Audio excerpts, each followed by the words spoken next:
बिस्मिल्लाहिर्रहमानिर्रहीम। अस्सलाम वालेकुम। कैंडल एकेडमी पाकिस्तान में नए लेक्चर के साथ खुश आमदीद students. Alternating current and circuits में आज हमारा लेक्चर नंबर 15 है। ये सेकंड ईयर की फिजिक्स है, चैप्टर नंबर 15 है alternating current and circuits. Federal और केपीके की बुक हम फॉलो कर रहे हैं। आज का हमारा टॉपिक बहुत ही मज़ेदार होने वाला है, मैक्सवेल इक्वेशंस। आज के लेक्चर में आपको पता चल जाएगा कि इलेक्ट्रोमैग्नेटिक रेडिएशंस कैसे काम करती हैं, इलेक्ट्रोमैग्नेटिक रेडिएशंस क्या होती हैं। जो ये वो रेडिएशंस है जो आपके मोबाइल से आपकी आवाज़ को उठा के मीलों दूर दूसरे मोबाइल तक ले जाती हैं और आराम से आप कॉल कर सकते हैं, दुनिया में कहीं भी बैठे कहीं भी बात कर सकते हैं मोबाइल फ़ोन के ज़रिए। तो इलेक्ट्रोमैग्नेटिक रेडिएशंस हैं। लाइट भी इलेक्ट्रोमैग्नेटिक है नेचर में। आज के दौर में इलेक्ट्रोमैग्नेटिक वेव्स बहुत ही इम्पॉर्टेंट है। तो आज के लेक्चर में इंशाल्लाह आपको समझ आ जाएगी कि इलेक्ट्रोमैग्नेटिक वेव्स किस तरह से जनरेट होती हैं। मैक्सवेल इक्वेशंस के नाम से हमारा पहले एक लेक्चर मौजूद है यूट्यूब पे, इसी चैनल पे मौजूद है, आप वो देख सकते हैं। लेकिन वो आपके सेकंड ईयर के कोर्स से ज़्यादा एडवांस है। लेकिन जो बच्चे कंसेप्ट क्लियर करना चाहते हैं उसमें हमने एक एक चीज़ को एक्सप्लेन किया हुआ है। आज के लेक्चर में हम आपके कोर्स तक ही रहेंगे, उससे एक्स्ट्रा कोई बात नहीं करेंगे। लेकिन जिन बच्चों को कंप्लीट नॉलेज चाहिए वो हमारा लेक्चर देख लें मैक्सवेल इक्वेशंस का। उसमें सारी इक्वेशंस को हमने 1 बाय 1 डिस्कस किया हुआ है और उनको ड्राइव किया हुआ है। तो वो लेक्चर लेने के बाद, वो समझने के बाद इसको समझना तो बहुत आसान हो जाएगा। लेकिन कोई मसला नहीं है, अगर आप वो नहीं लेना चाहते तो आप इस लेक्चर को भी सुन लें तो आपका एग्ज़ाम की हद तक आपका कंसेप्ट क्लियर हो जाएगा, एग्ज़ाम के क्वेश्चन आप सॉल्व कर लेंगे। इलेक्ट्रोमैग्नेटिक वेव्स या इलेक्ट्रोमैग्नेटिक रेडिएशन की हमने बात की और लेक्चर आज का हमारा जो है टॉपिक वो मैक्सवेल इक्वेशंस है। तो मैक्सवेल का इसके साथ क्या ताल्लुक है? असल में वो मैक्सवेल ही वो साइंटिस्ट थे जिन्होंने पहली दफ़ा इलेक्ट्रोमैग्नेटिक रेडिएशंस के फिनोमेना को डिस्कवर किया था और with the help of 4 equations जिनको मैक्सवेल इक्वेशंस का नाम दिया जाता है, तो इनकी मदद से इन्होंने डिस्कवर किया था। तो ये कहानी की इब्तदा कुछ इस तरह से हुई 19th सेंचुरी में। 19th सेंचुरी के शुरू में 2 डिफरेंट यूनिट्स यूज़ होते थे चार्ज के लिए। 2 मुख्तलिफ यूनिट्स इस्तेमाल होते थे। इलेक्ट्रोस्टैटिक्स के लिए अलग यूनिट्स यूज़ होते थे और मैग्नेटिक फिनोमेनास के लिए अलग से एक यूनिट होती थी। यानी करंट के फ्लो के चार्जेस जब फ्लो करते हैं तो करंट कहते हैं, उसके लिए उसके ज़रिए में उसकी वजह से मैग्नेटिक फील्ड प्रोड्यूस होता है। तो इलेक्ट्रोमैग्नेटिज्म जिसे हम कहते हैं दूसरे लफ्ज़ों में, इलेक्ट्रोमैग्नेटिज्म के लिए अलग से यूनिट्स यूज़ होते थे और इलेक्ट्रोस्टैटिक्स के लिए अलग से यूनिट्स यूज़ होते थे। इन दोनों यूनिट्स की अगर रेशो लें तो इनकी रेशो का जो यूनिट बनता है वो मीटर पर सेकंड बनता था। ये मीटर पर सेकंड, और इसकी जो वैल्यू आती थी, दोनों यूनिट्स की रेशो की जो वैल्यू निकलती थी वो थी 3 × 10⁸ और यूनिट अगर आप यही लगा दें मीटर पर सेकंड, एम कुछ ज़्यादा ही लंबा हो गया। बहरहाल ये क्या है? ये तो स्पीड ऑफ लाइट है। अब साइंटिस्ट को ये समझ नहीं आती थी कि चार्ज का स्पीड ऑफ लाइट से क्या ताल्लुक है। ये चार्ज के यूनिट्स को हम यूज़ कर रहे हैं, दोनों चार्ज के यूनिट्स हैं, उनको हम डिवाइड कर रहे हैं, उनकी रेशो निकाल रहे हैं। तो रेशो से आपके पास स्पीड ऑफ लाइट की मैग्नीट्यूड आ रही है और यूनिट्स भी स्पीड के आ रहे हैं। तो ये साइंटिस्ट को समझ नहीं आ रही थी। इसको एक कोइंसिडेंस ही समझा जाता रहा काफ़ी अरसे तक। मैक्सवेल वो साइंटिस्ट थे जिन्होंने इस रिसर्च का बेड़ा उठाया और उन्होंने इसके ऊपर वर्किंग शुरू की, इसको खोज लगानी शुरू की। उनका ये ख्याल था कि ये कोइंसिडेंस नहीं हो सकता, इसकी कोई ना कोई रीज़न है। तो उन्होंने फिर 4 इक्वेशंस के ऊपर काम किया। इस एक्सप्लेनेशन की खोज में मैक्सवेल ने ये पता लगाया कि 4 जो इक्वेशंस हैं जिनमें नंबर 1 है Gauss's law of electrostatics, number 2 Gauss's law of magnetism, number 3 Faraday's law और नंबर 4 में एम्पेयर सर्किटल लॉ। तो मैक्सवेल ने ये प्रपोज किया कि इन 4 इक्वेशंस के ज़रिए इलेक्ट्रोमैग्नेटिज्म के फिनोमेना को फार्मूलेट किया जा सकता है। ये 4 बेसिक इक्वेशंस है जिनके ज़रिए सारे इलेक्ट्रोमैग्नेटिज्म के फिनोमेनस इनके ज़रिए एक्सप्लेन किए जा सकते हैं। इन्हीं चारों इक्वेशंस की मदद से मैक्सवेल ने इलेक्ट्रोमैग्नेटिक रेडिएशंस की एग्जिस्टेंस की प्रिडिक्शन की और ये पता चलाया कि इलेक्ट्रोमैग्नेटिक रेडिएशन जो हैं एक्सेलरेटिंग चार्ज की वजह से प्रोड्यूस होती हैं। कोई भी चार्ज पार्टिकल जब एक्सेलरेट हो रहा हो तो उसके अराउंड इलेक्ट्रोमैग्नेटिक रेडिएशंस प्रोड्यूस होती हैं। इलेक्ट्रोमैग्नेटिक रेडिएशंस की या इलेक्ट्रोमैग्नेटिक वेव्स की डेफिनेशन अगर देखना चाहें तो आप ये लिख सकते हैं, electromagnetic waves are EM waves are waves that are created as a result of vibrations between an electric field and magnetic field. In other words, EM waves are composed of oscillating magnetic and electric field. तो EM waves क्या हैं? Oscillating electric और magnetic fields हैं। अब changing electric field जो है यहाँ पे देखें, ये आपको EM वेव का एक ग्राफ नज़र आ रहा है। तो हॉरिजॉन्टल जो है जो हॉरिजॉन्टल एक्सेस है उस पे मैग्नेटिक फील्ड शो किया हुआ है और वर्टिकल एक्सेस पे इलेक्ट्रिक फील्ड है। तो दोनों फील्ड चेंज हो रहे हैं, इलेक्ट्रिक फील्ड भी चेंज हो रहा है। ये देखें इलेक्ट्रिक फील्ड चेंज हो रहा है, पॉजिटिव डायरेक्शन में है बढ़ रहा है कम हो रहा है, और फिर नेगेटिव डायरेक्शन में बढ़ रहा है फिर कम हो रहा है। तो इसी तरह जब ये इलेक्ट्रिक फील्ड चेंज हो रहा है तो ये चेंजिंग मैग्नेटिक फील्ड प्रोड्यूस कर रहा है। जब मैग्नेटिक फील्ड चेंज होता है तो वो चेंजिंग इलेक्ट्रिक फील्ड प्रोड्यूस करता है। इसी तरह changing electric field changing magnetic field produce करता है। तो दोनों फील्ड एक दूसरे को प्रोड्यूस कर रहे होते हैं। स्टार्ट कहाँ से होता है, कैसे होता है, ये आपको बताते चलें। इनका ताल्लुक जो है प्रोडक्शन जो है वो कैसे है, वो एक्सेलरेटिंग चार्ज से ही होता है। ये आपके पास अगर किसी ट्रांसमीटर का एम्पलीफायर हो और इस एम्पलीफायर के साथ एक एंटीना हो जिसको हम एक रेजिस्टेंस के ज़रिए शो कर रहे हैं, तो ये ग्राउंड है। अब इसमें चार्ज पार्टिकल जो है वो ऐसे भी फ्लो हो रहा है, ऐसे आ रहा है और ऐसे जा रहा है, ठीक है। और उसका जो ग्राफ है वेरिएशन का वो यूं बन रहा है जिस तरह AC वेव्स आपने देखी हैं। अगर इसकी इम्पिडेंस और इसकी इम्पिडेंस आपस में बराबर हो, यानी ये नॉर्मली 50 ओम हमने लास्ट लेक्चर में बोला था, यहाँ भी ये 50 ओम हो, तो होता ये है कि इस करंट के यानी चार्ज के एक्सेलरेट होने की वजह से इसके अराउंड इलेक्ट्रिक फील्ड प्रोड्यूस होता है। और वो कौन सा इलेक्ट्रिक फील्ड होता है? मैग्नेटिक फील्ड प्रोड्यूस होता है। और वो कौन सा फील्ड होता है? Changing magnetic field. और चेंजिंग मैग्नेटिक फील्ड की वजह से इसके बाहर चेंजिंग इलेक्ट्रिक फील्ड प्रोड्यूस होता है, और चेंजिंग इलेक्ट्रिक फील्ड इसके साथ फिर चेंजिंग इलेक्ट्रिक फील्ड प्रोड्यूस कर देते हैं। यानी दोनों फील्ड एक दूसरे को प्रोड्यूस कर रहे होते हैं। तो इस तरह से ये एक वेव्स बन जाती हैं जिनकी वेलोसिटी होती है 3 × 10⁸ मीटर्स पर सेकेंड। और एग्जैक्टली लाइट की भी यही स्पीड है। इसका मतलब है लाइट भी इलेक्ट्रोमैग्नेटिक है नेचुरली।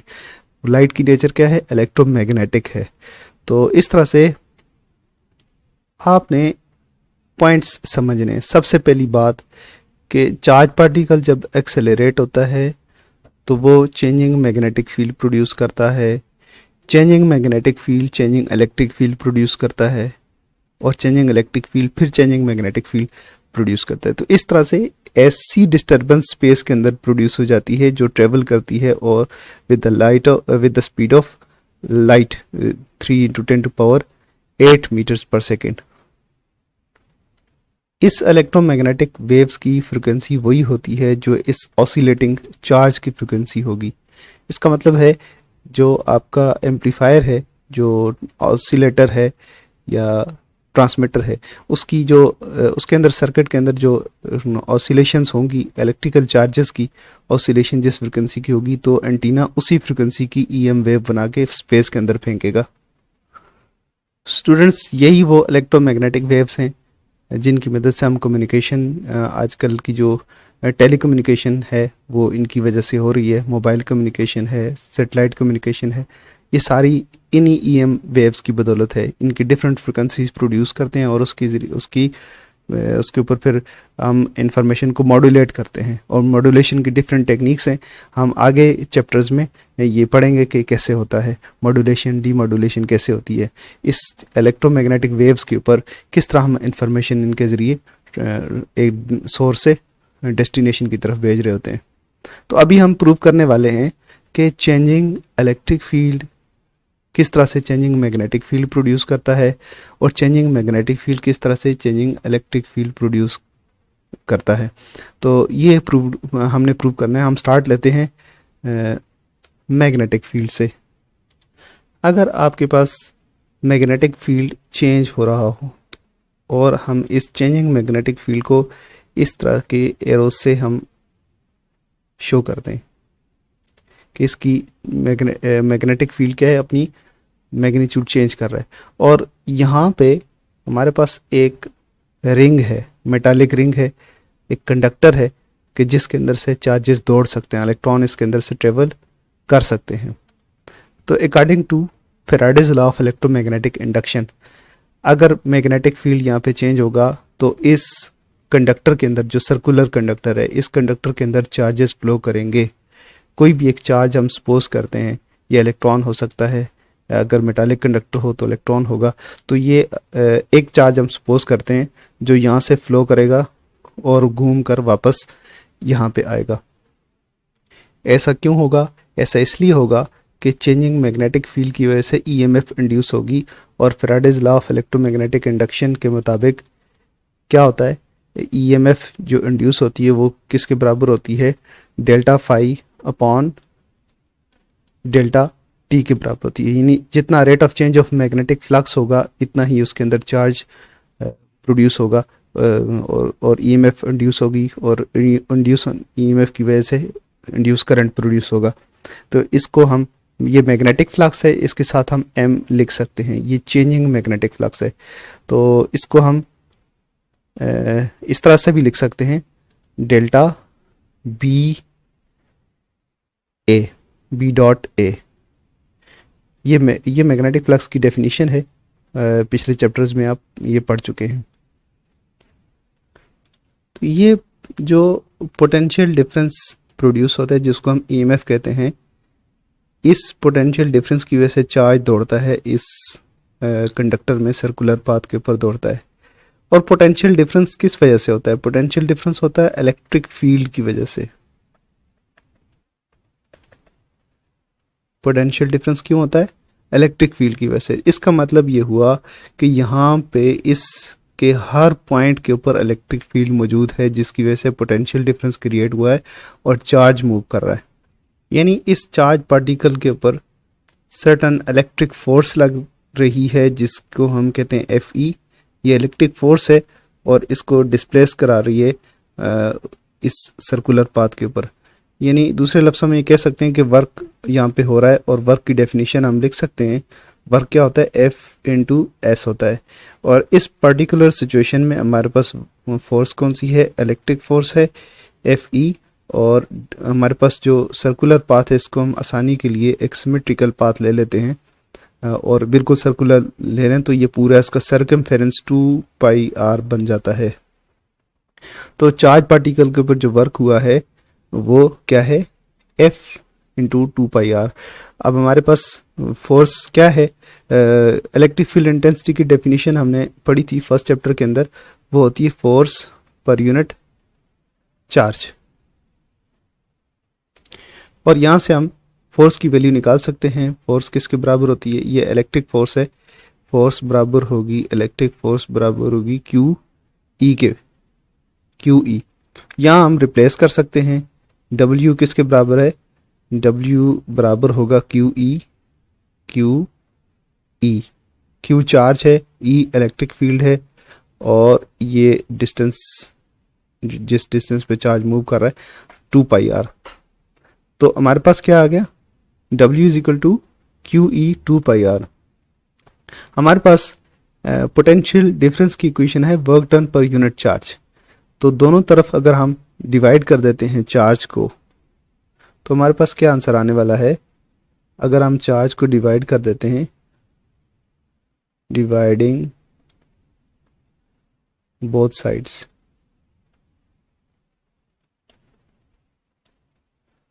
ठीक है, by Q.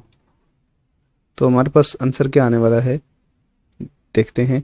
W upon Q is equal to Q E 2πr।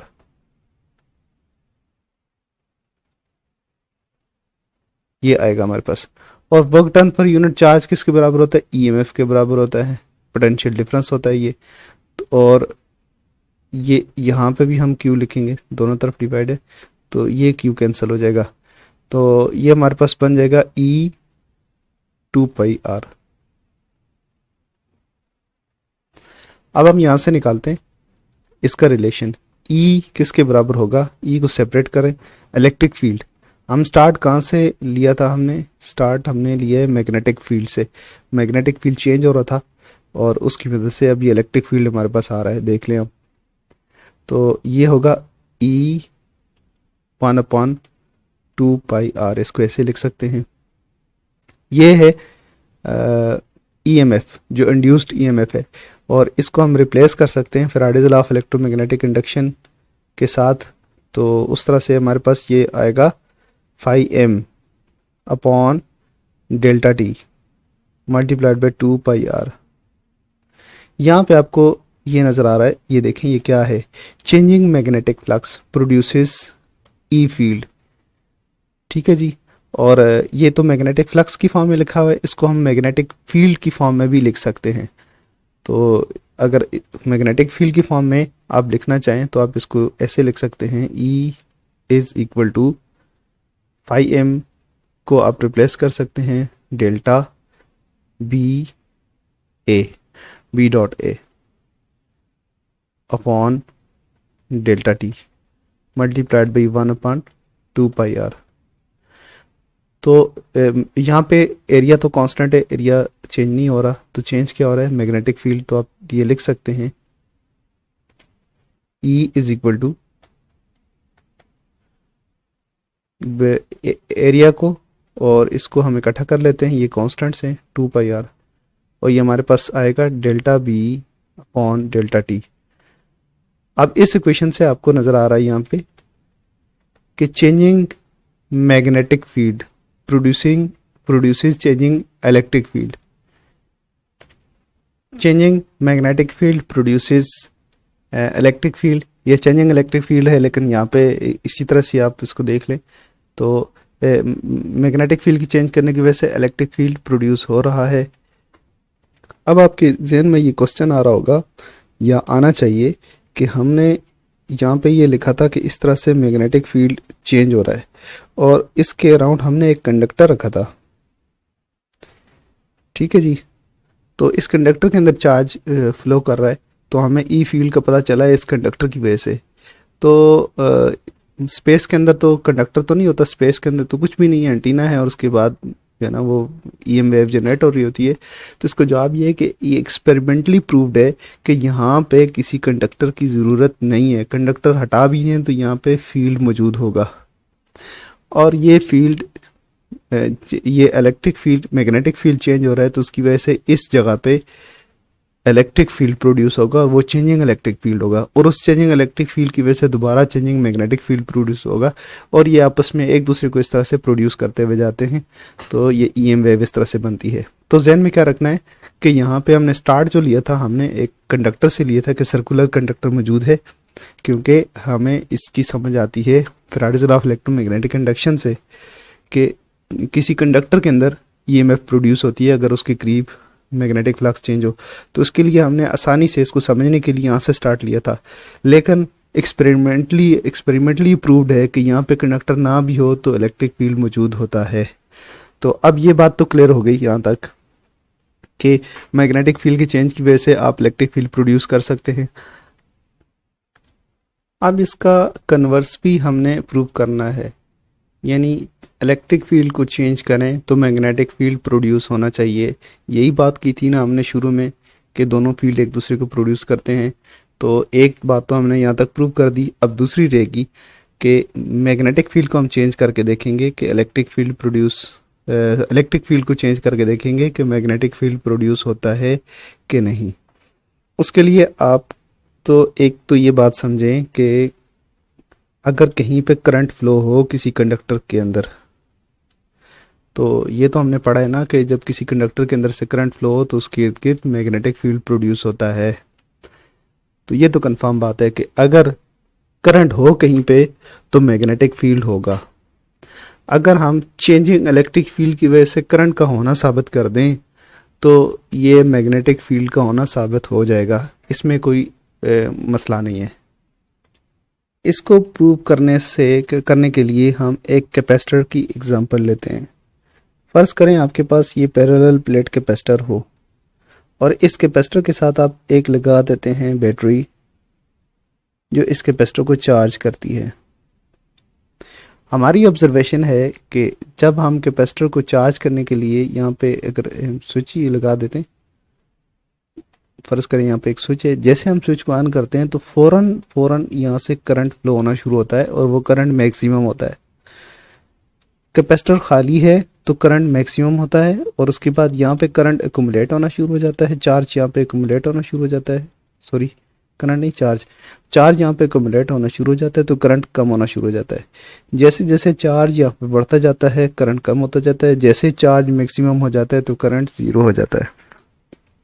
असल में होता क्या है कि शुरू में यहाँ पे इलेक्ट्रिक फील्ड जो है इन दो प्लेट्स के दरमियान इलेक्ट्रिक फील्ड होता है ज़ीरो। जैसे ही हम इसको कनेक्ट करते हैं बैटरी के साथ तो इसका इलेक्ट्रिक फील्ड यहाँ से बढ़ना शुरू हो जाता है, ई फील्ड यहाँ बढ़ना शुरू हो जाता है, चेंज होना शुरू हो जाता है। तो जैसे जैसे ई फील्ड ये चार्ज एक्यूमुलेट होते जाते हैं ई फील्ड की मैग्नीट्यूड बढ़ती जाती है, लेकिन ई फील्ड की जो चेंज है वो अब डिक्रीज होना शुरू हो जाती है। ई फील्ड का चेंज यहाँ पे शुरू में मैक्सिमम होता है और बाद में करते करते वो ज़ीरो होता है, ऐसे ऐसे मैक्सिमम से ज़ीरो की तरफ आता है। ये ई फील्ड का चेंज है। तो जब तक तो ये ई फील्ड चेंज होता है तब तक करंट फ्लो होता है। जैसे ही ई फील्ड चेंज होना बंद हो जाता है तो करंट फ्लो होना बंद हो जाता है। ठीक है जी। अब जब कैपेसिटर ये फुली चार्ज है तो यहाँ पे ई फील्ड उस वक्त मैक्सिमम है लेकिन वो चेंज नहीं हो रहा, तो यहाँ पे करंट फ्लो नहीं हो रहा। अगर हम देखें कि करंट को हम समझें कि यहाँ से चार्जेस फ्लो कर रहे हैं, यहाँ से क्या कर रहे हैं चार्जेस फ्लो कर रहे हैं, लेकिन यहाँ से आगे तो कोई रास्ता नहीं है चार्ज फ्लो करने का। लेकिन जितने चार्जेस पॉजिटिव चार्ज यहाँ पे इस तरफ गया है इतना ही पॉजिटिव चार्ज यहाँ से निकलकर इसके अंदर आ गया है। तो बीच में तो कोई फिजिकल पाथ है नहीं चार्ज के फ्लो करने का, करंट के फ्लो करने का। इसका मतलब ये है कि ये जो डेल्टा ई है ये करंट का इक्विवेलेंट है, यानी यहाँ से जो करंट फ्लो हो रहा है, अब हम करंट को दो हिस्सों में तकसीम कर सकते हैं कि एक यहाँ पे जो चार्ज के फ्लो की वजह से करंट है और एक यहाँ पे इलेक्ट्रिक फील्ड के चेंज होने की वजह से जो करंट है, तो इक्विवेलेंट है। अगर हम इसको ये कंसिडर कर लें तो हमें ये समझ आएगी कि करंट यहाँ से फ्लो करके इस तरह बैटरी में आ रहा है। तो करंट की दो किस्में हम इसके बाद हम कंसिडर करेंगे। नंबर वन, वो करंट जो चार्ज के फ्लो की वजह से है उसको हम कहेंगे कंडक्शन करंट। क्या कहेंगे? Conduction current. नंबर दो, वो करंट जो मैग्नेटिक फील्ड इलेक्ट्रिक फील्ड के चेंज होने की वजह से है उसको हम कहेंगे डिस्प्लेसमेंट करंट।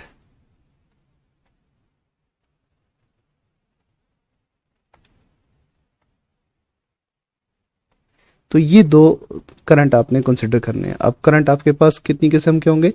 दो तरह के, दोनों इक्विवेलेंट है। और ये हमें पता है कि जब चार्ज फ्लो करता है तो मैग्नेटिक फील्ड प्रोड्यूस होता है। तो इसका मतलब ये हुआ कि अगर ये जो चेंजिंग इलेक्ट्रिक फील्ड है ये भी करंट है तो इसको भी मैग्नेटिक फील्ड प्रोड्यूस करना चाहिए क्योंकि ये भी करंट है। इस बात को, इस नुक्ते को समझना बहुत ज़रूरी है। हमारा थोड़ा सा हो सकता है लेक्चर लेंदी हो जाए लेकिन ये समझनी ये चीज़ बहुत ज़रूरी है।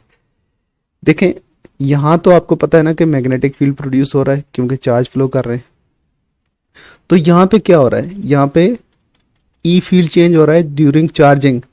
तो ई फील्ड का चेंज होना हमने कहा वो भी करंट है, इसका मतलब है ई फील्ड का चेंज होने की वजह से भी मैग्नेटिक फील्ड प्रोड्यूस होना चाहिए। अब ये बात अगर आपको समझ आ गई है तो हमने ये थ्योरेटिकली एक्सप्लेन कर दिया है कि चेंजिंग इलेक्ट्रिक फील्ड प्रोड्यूस करता है मैग्नेटिक फील्ड। अब इसको मैथमेटिकली प्रूव करेंगे। देखें चार्ज की कैपेसिटर की जो इक्वेशन है Q is equal to C V. Parallel plate capacitor की जो कैपेसिटेंस हम लिखते थे उसकी डायमेंशन की फॉर्म में हमने फर्स्ट चैप्टर में ये किया हुआ है, ये कोई नई बात नहीं है। तो एरिया और डिस्टेंस बिटवीन द प्लेट्स की फॉर्म में लिखते थे तो वो एप्सिलॉन नॉट ए अपॉन डी आता था, और इसको हम मल्टीप्लाई कर देते हैं, ये वोल्टेज है, पोटेंशियल डिफरेंस है, वेलोसिटी नहीं है। तो क्या हो गया, अब कैपेसिटेंस हम पैरेलल प्लेट कैपेसिटर की कैपेसिटेंस इस तरह से लिख सकते हैं। अब क्या करेंगे, अब इसको डी को इसके साथ मुंसलिक कर देते हैं, तो ये हमारे पास बन जाएगा E epsilon naught A V upon D. और वी अपॉन डी अगर आपको याद हो तो ये पोटेंशियल ग्रेडियंट था। पोटेंशियल ग्रेडियंट हमारे पास किसके बराबर आता था, इलेक्ट्रिक फील्ड इंटेंसिटी के बराबर आता था। इसको हमने यूं उस वक्त पढ़ा था कि वी अपॉन आर, शायद इस तरह से था। तो पोटेंशियल ग्रेडियंट है, तो इसको हमने प्रूव भी किया हुआ था, वहाँ आप देख सकते हैं फर्स्ट चैप्टर में। तो इसको हम रिप्लेस कर सकते हैं, इस फैक्टर को ई के साथ रिप्लेस कर सकते हैं। तो कर दें फिर, एप्सिलॉन नॉट ए ई हो जाएगा इस तरीके से। अगर हम ये देखें कि जब कैपेसिटर चार्ज हो रहा है तो उस वक्त उसका चार्ज चेंज हो रहा है, यानी चार्ज जीरो से बढ़ रहा है, ठीक है ना। तो दोनों तरफ ये चेंज हम लिख लेते हैं डेल्टा ए ई। और विद रिस्पेक्ट टू टाइम हम देखेंगे दोनों तरफ अगर हम डेल्टा टी से डिवाइड कर देते हैं तो ये हमारे पास बन जाएगा Q upon delta T. Equation की दोनों तरफ अगर हम किसी कांस्टेंट से डिवाइड कर दें तो कोई फ़र्क नहीं पड़ता। तो delta E delta epsilon naught ए ई अपॉन डेल्टा टी। तो ये हमारे पास इक्वेशन बन जाएगी, और ये delta Q upon delta T current के बराबर होता है आई। तो ये बन जाएगा हमारे पास डेल्टा एप्सिलॉन नॉट तो नहीं हो सकता क्योंकि एप्सिलॉन नॉट एक कांस्टेंट है, तो ये हम इसके साथ लिख सकते हैं डेल्टा ए ई, या ई डॉट ए या ए डॉट ई लिख सकते हैं अपॉन डेल्टा टी। तो अब इलेक्ट्रिक फ्लक्स की जो डेफिनेशन है उसके मुताबिक हम इसको चेंज कर सकते हैं। इसको हम चेंज कर देंगे, ई डेल्टा ए को हम ऐसे लिखते थे इलेक्ट्रिक फ्लक्स, ठीक है। तो ये डेल्टा है तो दोनों तरफ डेल्टा ई हो जाएगा। I is equal to epsilon naught delta phi E upon delta T. अगर आप इसको समझें, इसको देखें तो आपको ये समझ आएगी यहाँ पे क्या, इस इक्वेशन को दोबारा यहाँ पे लिख सकते हैं कि I is equal to epsilon naught A delta E, क्योंकि चेंज क्या हो रहा है, चेंज इलेक्ट्रिक फील्ड हो रहा है। तो अब आप यहाँ से देखें तो चेंजिंग इलेक्ट्रिक फील्ड प्रोड्यूस कर रहा है करंट, और करंट की वजह से तो मैग्नेटिक फील्ड प्रोड्यूस हो रहा होता है। तो ये हमारे पास ऑब्वियस बात है कि करंट है तो मैग्नेटिक फील्ड है। तो ई फील्ड के चेंज को देखें या इलेक्ट्रिक फ्लक्स के चेंज को देखें, जिस तरह हमने देखा था मैग्नेटिक फील्ड की चेंज की वजह से इलेक्ट्रिक फील्ड प्रोड्यूस हो रहा है, और फिर हमने मैग्नेटिक फ्लक्स को भी देखा था, मैग्नेटिक फ्लक्स की रिलेशन भी देखा था। तो यहाँ भी आप देखें कि इलेक्ट्रिक फ्लक्स के चेंज होने की वजह से क्या प्रोड्यूस हो रहा है, करंट, या ई फील्ड के चेंज होने की वजह से बी फील्ड चेंज प्रोड्यूस हो रहा है। तो ये बात यहाँ से मैथमेटिकली प्रूफ होगी कि हमारे पास अगर हम ई फील्ड को चेंज करें तो बी फील्ड प्रोड्यूस होता है, और बी फील्ड को चेंज करें तो ई फील्ड प्रोड्यूस होता है। तो यही तो बात थी जिसकी वजह से पता ये चला था कि एक एक्सेलरेटिंग चार्ज जो है इलेक्ट्रोमैग्नेटिक वेव्स रेडिएट करता है। तो यहाँ जो पर्टिकुलरली यहाँ पे इस केस में जो कैपेसिटर है, कैपेसिटर के दरमियान जो कैपेसिटर में एक्चुअली करंट यहाँ से यहाँ मूव करता है, तो मैक्सवेल ने ये कहा था कि यहाँ जो करंट है, यहाँ किस वजह, दो कैपेसिटर की प्लेट के दरमियान जो करंट है वो डेल्टा ई की वजह से है, क्योंकि चार्ज पार्टिकल यहाँ से यहाँ जंप नहीं कर सकते। तो यहाँ पे जो ई फील्ड चेंज हो रहा है उसकी वजह से करंट है, जो यहाँ से करंट फ्लो होता है और बैटरी के अंदर पहुँच जाता है। करंट के कंसेप्ट को हम एक्सटेंड कर लेते हैं। हम पहले भी जिक्र कर चुके हैं, दोबारा ये आपकी रिवीजन है कि ये कैपेसिटर और कैपेसिटर में इस तरह से बैटरी लगी हुई है। अब आपने देखना है कि यहाँ पे करंट क्या है, यहाँ पे कंडक्शन करंट है।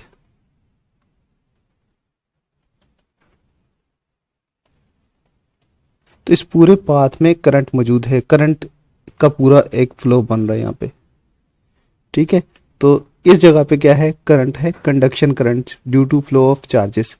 लेकिन कैपेसिटर की इन दो प्लेट के दरमियान चार्ज नहीं फ्लो कर रहे, बल्कि यहाँ पे करंट किस वजह से, डेल्टा ई की वजह से, चेंजिंग इलेक्ट्रिक फील्ड की वजह से, जिसको हम क्या कहते हैं, डिस्प्लेसमेंट करंट।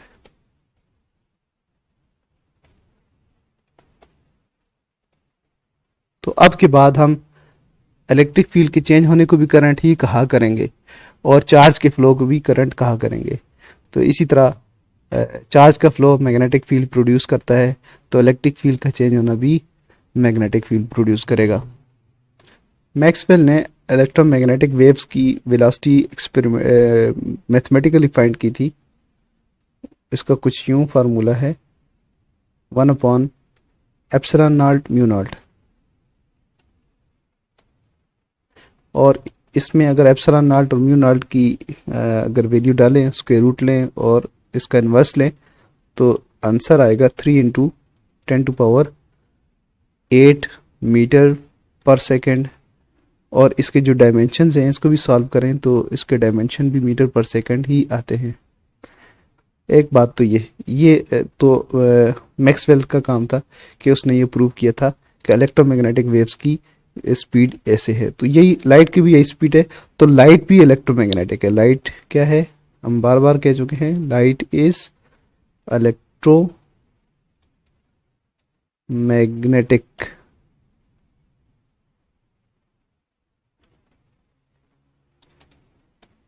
वेव, ठीक है।